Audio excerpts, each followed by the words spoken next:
So 𝐈EX, when we started the company, it's very important to understand the market and what market you're going to be addressing. So in our case, we actually hired a chief scientific officer as a first step of building a company from scratch, because you can't go anywhere without someone who's very knowledgeable in the field. And so the gentleman we found was Dr. de la Cruz, who invented peptide phage display technology that won the Nobel Prize. And so we sat down with him and we asked him, he says, look, we want to address an unmet need. We don't want to go after the same targets everyone else is doing. The CD20s, the HER2s that are in the clinic right now, there might be dozens and dozens of them. That's what large pharma does a lot. They take. And I don't want to get some feedback. I'll move over a little bit. We don't want to do what everyone else is doing and get an incremental change. We don't want to add 2 months of life expectancy to a patient. He said, I worked with someone from Yale. He had trouble making a drug for this target, but he thinks it's really, really special. And he's going to give it a try. And I said, well, me and my business partner, Michael Carlin, we both said, okay, well, how much is this going to cost and how long will it take? He said, well, you have to build out the labs, which I have experience with. And it's going to take several, maybe $2–3 million and maybe about 3 or 4 years to make this drug. And I said, okay, let's give it a try.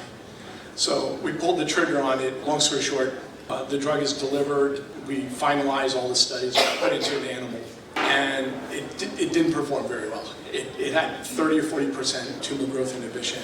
We couldn't advance it, and he said basically that's how it goes. And that night I'm thinking here, I said, look, we do things from inception, but maybe we should have a different angle to this.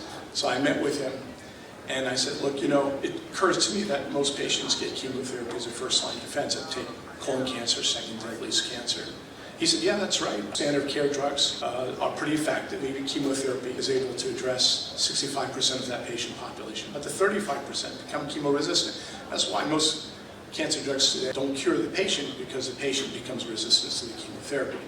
So I said, well, that's a pretty basic concept. You're patient resistant to chemotherapy. It doesn't work anymore. They succumb to the cancer. So I said, can't we look at tumors that upregulate certain biomarkers on the cell surface of chemo-resistant patients? And certainly we can do that. So we spent the last year mining data and looking at tissue samples and cell surface structure. So the next shot at goal was a target we found that's prevalent in 90% of colon cancer patients, and specifically those that are chemo-resistant, not only colon but others as well.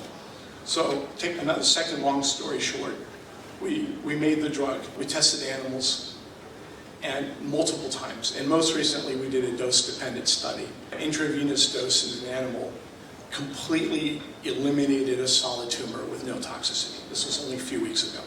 So that was the 11-year journey